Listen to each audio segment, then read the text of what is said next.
வணக்கம், welcome to Chitra Murali's kitchen. இன்னைக்கு என்ன பார்க்க போறோம் அப்படின்னு பாத்தீங்கன்னா, சிம்பிளா ஒரு கதம்ப சாம்பார் சாதம் தான் பண்ண போறோம். இது வந்து ப்ராப்பரா கிடையாது. நம்ம வந்து இன்னைக்கு புளி சேர்க்காம வெறும் தக்காளியோட புளிப்புல மட்டும்தான் பண்ண போறோம். அதே மாதிரி காய்கறி என்ன இருக்கோ அது மட்டும் யூஸ் பண்ணிட்டா போதும். நான் இன்னைக்கு பஜ்ஜி மிளகா ஒரே ஒரு பஜ்ஜி மிளகா சேர்க்க போறோம். அது டோட்டலி ஆப்ஷனல். அந்த பஜ்ஜி மிளகா வாசனை பிடிக்கும் அப்படின்னா மட்டும் நீங்க சேர்த்துட்டா போதும். ஸோ அதுக்கு வந்து ஃபர்ஸ்ட் வந்து ஒரு கப்பு பச்சரிசி, அதுக்கு ஒரு அரை கப்பு வந்து துவரம்பருப்பு, இதை நல்லா வாஷ் பண்ணிட்டு கொஞ்சம் மஞ்சள் பொடி பெருங்காயம் போட்டு வேக வச்சுக்கணும். நான் வந்து அதை இந்த பக்கம் வந்து வேக வச்சு ரெடியாக எடுத்து வச்சுருக்கேன். ஸோ வந்து ரெடியாக இருக்குது. இது ப்ரெஷர் அடங்கிறதுக்குள்ளே நம்ம என்ன பண்ண போகிறோம் அப்படின்னா, மிச்ச காய்கறிலாம் கட் பண்ணி வச்சிருக்கோம் இல்லையா? ஸோ காய்கறிலாம் நம்ம வேக வச்சுக்கலாம் ஃபர்ஸ்ட். அதை பார்த்துருவோம். நம்ம பக்கம் வந்து அரிசியும் பருப்பும் வேக வச்சிருக்கேன். அது ப்ரெஷர் அடங்கிறதுக்குள்ள இந்த பக்கம் காய்கறிலாம் நம்ம வேக வச்சுக்கலாம். பூசணிக்காய், வெண்டைக்காய், கொத்தவரங்காய், பரங்கிக்காய், கேரட்டு, கொடமிளகா, பஜ்ஜி மிளகா டோட்டலி ஆப்ஷனல் பஜ்ஜி மிளகா, அப்புறம் உருளைக்கிழங்கும் வாழைக்காயும் ஃபுல்லாகவே வந்து ஒரு 4 தக்காளி. தேவையான அளவு தண்ணி விட்டுருவோம்.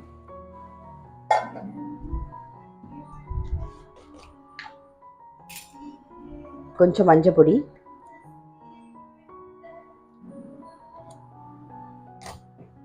ஜஸ்ட் ஒரு மிக்ஸ் பண்ணிடுவோம்.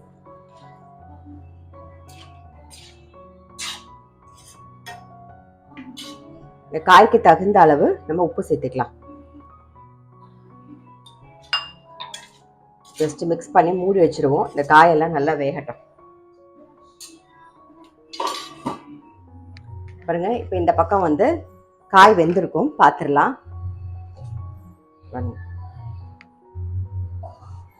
தக்காளியோட புளிப்பு மட்டும் போதும். நான் வந்து இன்னைக்கு ஒரு 4 தக்காளி சேர்த்திருக்கேன். நாட்டு தக்காளி சேர்த்துக்கோங்க, அதான் கொஞ்சம் புளிப்பா இருக்கும். இல்லை இன்னும் கொஞ்சம் கூட வேணும் அப்படின்னு நினைச்சா நீங்க ஒரு 5-6 சேர்த்துக்கலாம். நீங்க எந்த குவான்டிட்டி எடுக்கிறீங்களோ அது தகுந்த அளவுக்கு நீங்க தக்காளி மட்டும் புளிப்பு மட்டும் பார்த்து போட்டுக்கோங்க. அதே மாதிரி வறுத்து அரைச்சி எதுவுமே நம்ம பண்ண போறது இல்லை.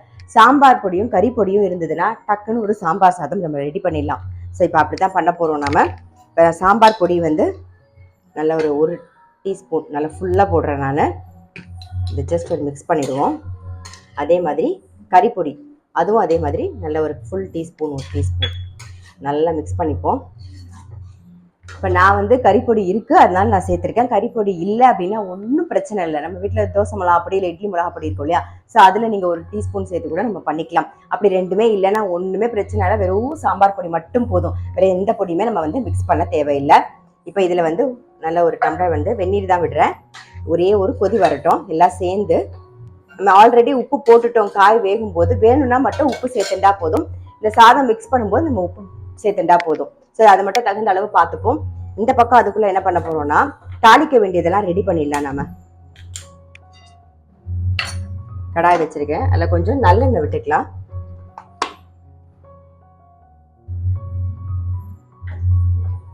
பாருங்க, நல்லா ப்ரெஷர் அடங்கியிருக்கு.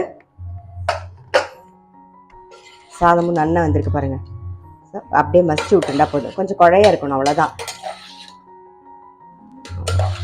நான் மசிச்சு விட்டுறேன். ஸோ நல்லெண்ணெய் வந்து நல்லா காஞ்சிருக்கு. தாளிக்க போகிறோம். இதுக்கு வந்து நல்ல ஒரு பெரிய சைஸில் வந்து 2 வெங்காயம் வந்து கட் பண்ணி வச்சுருக்கேன். நான் வந்து இன்னைக்கு பெரிய வெங்காயம் எடுத்துட்டு இருக்கேன். நீங்கள் வந்து சின்ன வெங்காயம் இருந்தால் சின்ன வெங்காயம் கூட சேர்த்துக்கலாம். வெயிலுக்கு வந்து சின்ன வெங்காயம் அவ்வளோ நல்லது. பட் நான் இன்னைக்கு வந்து பெரிய வெங்காயம் தான் எடுத்திருக்கேன். கூடிய முட்டை நீங்கள் பார்த்தீங்கன்னா இப்போ வெய்ய காலத்துக்கு தகுந்த மாதிரி ரொம்ப சிங்கிள் ரெசிபியா, ரொம்ப சிம்பிளா ஈஸியா பண்ற மாதிரியான ரெசிபி நான் அப்லோட் பண்ணிட்டு வரேன். அதே மாதிரி நல்ல குழுமையா என்னென்னலாம் சேர்த்துக்கலாம் அப்படிங்கிறதையும் வந்து சேர்த்து தான் இன்க்ளூட் பண்றோம். ஸோ கூடிய மட்டும் அதே மாதிரி வந்து இன்க்ளூட் பண்ணி சிம்பிள் ரெசிபிஸ் வந்து உங்களுக்கு நான் இனி வர இதுல வந்து அப்லோட் பண்ணலான் இருக்கேன். இந்த பக்கம் இப்போ ஃபர்ஸ்ட் என்ன காஞ்சிருக்கு, தாளிச்சிருவோம் நம்ம.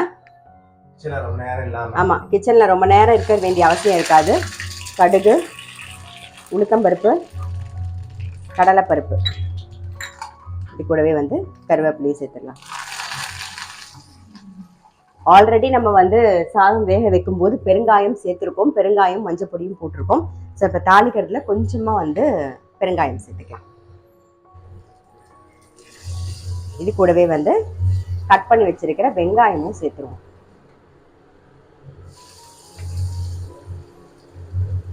வெங்காயம் கொஞ்சம் நல்லா வதங்கட்டும்.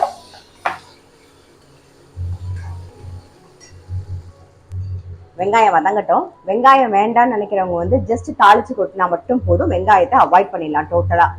சின்ன கூடிய முட்டை சின்ன வெங்காயம் சேர்த்துக்கோங்க. ஏன்னா வெயிலுக்கு சின்ன வெங்காயம் நல்ல குளுமையா இருக்கும். ஸோ அதனால வந்து சின்ன வெங்காயம் சேர்த்துக்கோங்க. வெங்காயம் வதங்கட்டும். அதுக்குள்ள அந்த பக்கம் பாருங்க, நல்ல ஒரு கொதி வந்திருக்கும் பாருங்க, தெரியுதா?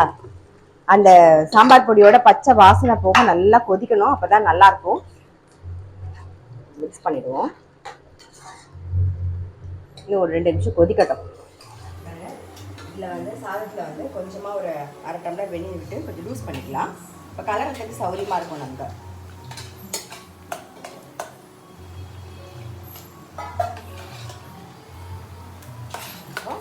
அந்த பக்கம் நல்லா கொதி வந்துருக்கு. பச்சை வாசனை போக, சாம்பார் பொடியோட பச்சை வாசனை போக நல்லா கொதிச்சிருக்கு.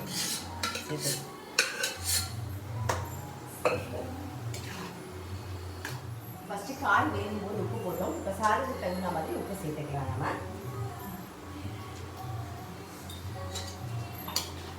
நம்ம மிக்ஸ் பண்ணிடுவோம். கொதி வரணும், அவ்வளோதான். வெங்காயம் வதங்கிட்டு தாளிப்பை சேர்த்துருவோம்.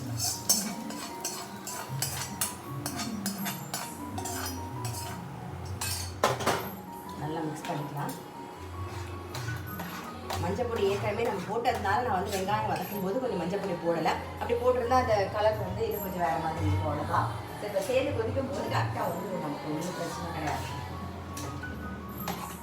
நல்ல ஒரு கொதி வந்துடுது. இப்போ மேலாக ஒரே ஒரு ஸ்பூன் வந்து நெய் சேர்த்துடலாம். நெய்லேயே நீங்கள் வந்து தாளிக்கிறத விட மேலாக ஒரு ஸ்பூன் நெய் விடும்போது நல்ல வாசனையாக இருக்கும். ஜஸ்ட் மிக்ஸ் பண்ணால் போதும். பாருங்க, இந்த கன்சிஸ்டன்சி கரெக்டா இருக்கும். அப்படி இல்லை கொஞ்சம் கெட்டிமா போச்சுன்னா ஒன்றும் வந்து பிரச்சனை கிடையாது. ஆஃப் பண்ணிடலாம். கொஞ்சமா வெந்நீர் வச்சு நீங்க அதில் விட்டு நல்லா கலக்கிட்டீங்கன்னு வச்சுக்கோங்க, இதே மாதிரி தளர வந்துடும். அதனால ஒன்றும் பிரச்சனை கிடையாது. நான் சொன்ன மாதிரி வெங்காயம் டோட்டலா வந்து ஆப்ஷனல். அதாவது உங்களுக்கு பிடிக்கல அப்படின்னா மட்டும் வெங்காயத்தை நீங்க அவாய்ட் பண்ணிக்கலாம். நான் இன்னைக்கு பெரிய வெங்காயம் சேர்த்திருக்கேன். அப்படி இல்லைன்னா சின்ன வெங்காயம் சேர்த்தீங்கன்னா ரொம்பவே நல்லா டேஸ்டா இருக்கும். வெங்காயம் வேண்டாம்னு நினைக்கிறவங்க வெறுமை தாளிச்சு கொட்டினா மட்டும் போதும். ரொம்ப ரொம்ப சிம்பிளான ஒரு கதம்ப சாம்பார் சாதம். என்ன காய்கறி இருக்கோ அது மட்டும் போட்டுண்டா போதும். இதுதான் வேணும் அதுதான் வேணும்னு கிடையாது. இதுல நீங்க வேர்க்கடலை கூட வேக வைக்கலாம். அப்படி இல்லைன்னா கொண்டக்கடலை இருந்தா அதை ஊற வச்சு அதை வேக வைக்கலாம். என்ன இருக்கோ அதை சேர்த்துக்கலாம். நான் இன்னைக்கு என்ன வச்சிருக்கேனோ, என்ன காய்கறி இருக்கோ அதை சேர்த்து ரொம்ப சிம்பிளா பண்ணிட்டேன். நீங்க இப்ப வெய்ய காலம் அப்படிங்கிறதுனால கூடிய மட்டும் கிச்சன்ல வந்து ரொம்ப நேரம் நிக்காம என்ன சிம்பிளா பண்ண முடியும் அதே அளவுக்கு டேஸ்டாவும் பண்ணணும் இல்லையா? சோ அந்த மாதிரி என்ன பண்ண முடியும்னு பார்த்து முயற்சி பண்ணி, அதாவது ட்ரை பண்ணி அது மாதிரி கிடுகிடுன்னு காலையிலேயே முடிச்சு வச்சிருங்க. ஒரு 10 மணிக்குள்ள நீங்க கிச்சன்ல இருந்து வெளியில போயிட்டீங்கன்னா அதுக்கப்புறம் நமக்கு வந்து வேற எந்த வேலை வேணாலும் செய்யலாம். அதுக்கப்புறம் கிச்சனுக்குள்ள உட்காந்து சமைக்க ஆரம்பிச்சோம்னா வேர்த்து கொட்டும், டென்ஷன் ஆகும், டயர்ட் ஆகும், தலைவலி வரும், இதெல்லாம் வரும். அதனால நீங்க காலையில கூடிய மட்டும் ஒரு 10 மணிக்குள்ள, அது மாதிரி மத்தியானம் என்ன டிஃபன் சாப்பிடுறீங்க, காலையில டிஃபன் சாப்பிட்றவங்களா இருந்தா காலையில என்ன பண்ண போறீங்கன்னு பிளான் பண்ணிக்கோங்க. நைட் பண்றதா இருந்தா தொட்டுக்கிறதுக்கு தேவையானதை பண்ணி வச்சுட்டீங்கன்னா நைட்டு டக்குன்னு வந்து நம்ம வந்து சப்பாத்தியோ தோசையோ அது வந்து டக்குன்னு பண்ணிடலாம். ஸோ அந்த மாதிரி முன்னாடியே பிளான் பண்ணி ரெடி பண்ணி வச்சுக்கோங்க. கூடிய மட்டும் 10 மணிக்குள்ள எல்லாத்தையும் வேலையெல்லாம் முடிச்சுக்கிறதுக்கு பாருங்க. ஸோ இன்னைக்கு நம்ம ரொம்ப சிம்பிளா வந்து ஒரு சாம்பார் சாதம், கதம்ப சாம்பார் சாதம் எப்படி பண்றதுன்னு பார்த்தோம். ட்ரை பண்ணி பாருங்க. நான் அடுத்த வீடியோல சந்திக்கிறேன்.